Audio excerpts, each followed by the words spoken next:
నాకు తెలిసిన వాళ్ళు ప్రాణాపాయ స్థితిలో ఉన్నారు అంటే సాయం చేయటానికి వచ్చాను. ఏరి వాళ్ళు? ఇప్పుడే డబ్బులు తీసుకుని వెళ్ళిపోయారు. నేను నీ వెనకాలే వచ్చాను. నేను రాకుండానే వాళ్ళు నీ దగ్గరకొచ్చి డబ్బులు తీసుకుని వెళ్ళిపోయారా? అది నన్ను నమ్మమంటావా? డబ్బులు తీసుకుని వెళ్ళిపోయారని చెప్తున్నాను కదా. నమ్మడం నమ్మకపోవడం అది నీ ఇష్టం. ఆయన నేనేమైనా దొంగనా నన్ను ఫాలో చేసుకుంటూ వచ్చా? ఇంట్లో నుండి దొంగతనంగా డబ్బులు తీసుకొచ్చావు కాబట్టి నేను రావాల్సి వచ్చింది. సాయం చేయాలి అంటే ఇంట్లో వాళ్ళకి చెప్పక్కర్లేదా? ఎవరికి చెప్పాలి? నీకు చెప్పాలా? నేను నిన్నడిగి సాయం చేయాలా?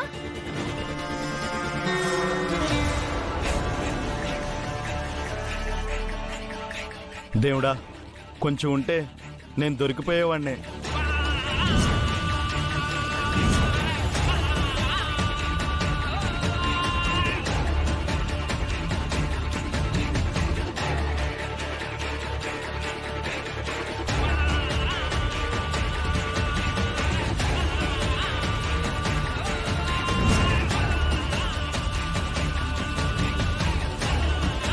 అటువైపు చూస్తున్నావు.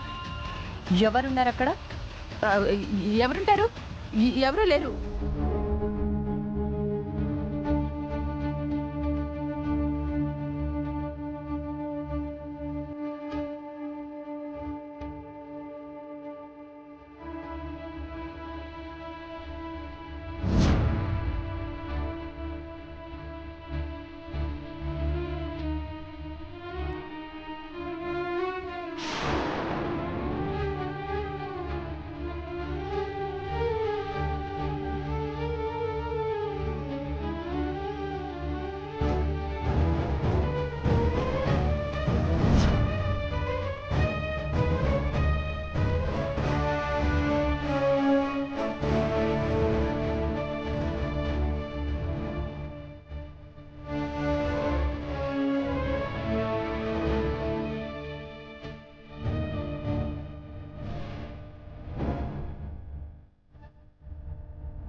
వైష్ణవి, నాకెందుకో నీ ప్రవర్తన అనుమానంగా ఉంది.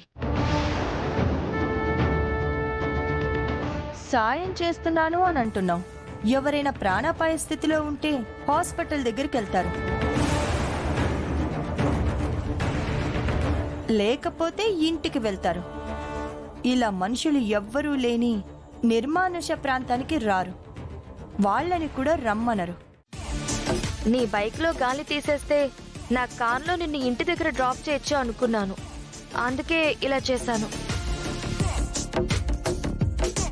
అవును చరణ్. ఆహా, అలా చరణ్ ని కార్లో ఎక్కించుకుని తీసుకెళ్లాలంటే చరణ్ నీతో పాటు సరదాగా ట్రావెల్ చేయాలని ఉందని డైరెక్ట్ గా అడగొచ్చు కదా. ఇలా గాలి తీయడాలెందుకు? నీ కంట్లో పడతాను అని తెలియదు కదా. చరణ్, నన్ను తప్పుగా అనుకోకు. ఏంటి అక్షిత, ఎందుకు ఒక్కోసారి నువ్వు చిన్నపిల్లలాగా ఫూలిష్ గా బిహేవ్ చేస్తావు? అసలు ఎప్పుడైనా నీ కార్ ఎక్కానా చెప్పు? ఇంకెప్పుడు ఇలాంటి చీప్ ట్రిక్స్ ప్లే చేయకు. Charan, any problem? నా బైక్ టైర్ పంచర్ అయింది, ఇంటి దగ్గర డ్రాప్ చేద్దు పద. సరే.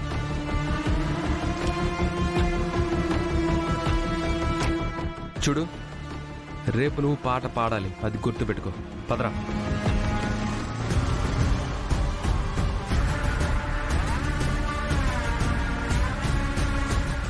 అనుకున్నదొక్కటి అయినది ఒక్కటి, బోల్తా కొట్టిందిలే బుల్బుల్ పిట్ట, బోల్తా కొట్టిందిలే బుల్బుల్ పిట్ట.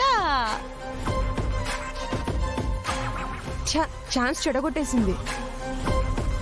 ఇద్దరు ఎప్పటికీ కలుసుకోకుండా ఉండడానికే పుట్టిందనుకుంటా ఈ పల్లవి. అక్షిత, వెళ్దామా?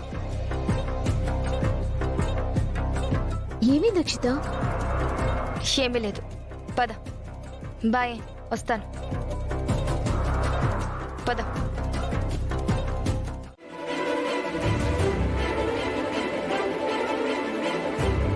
ఏమండి ఏమండి, ఏంటమ్మా? మా నాన్నకు కొంచెం ఇబ్బందిగా ఉంది, కొంచెం మంచినీళ్ళు ఇస్తారా? ఒక్క నిమిషం అమ్మా.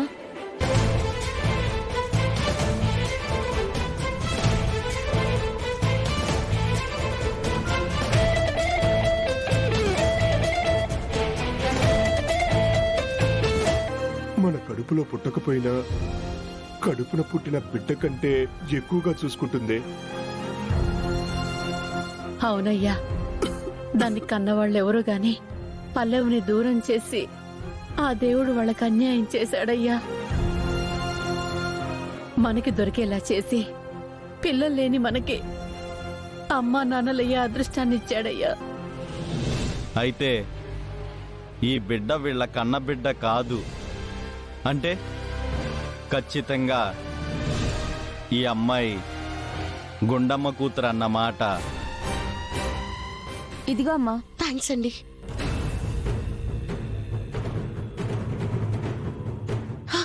నానా నానా నీళ్ళు తాగు నానా.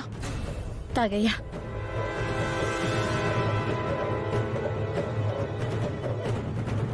ఈ కూతురు కోసం గుండమ్మ వెతుకుతుంది. ఈ పిల్లేమో ఆ తల్లికి తనను తాను పట్టించుకోవడం కోసం నన్ను పట్టుకుంటుంది.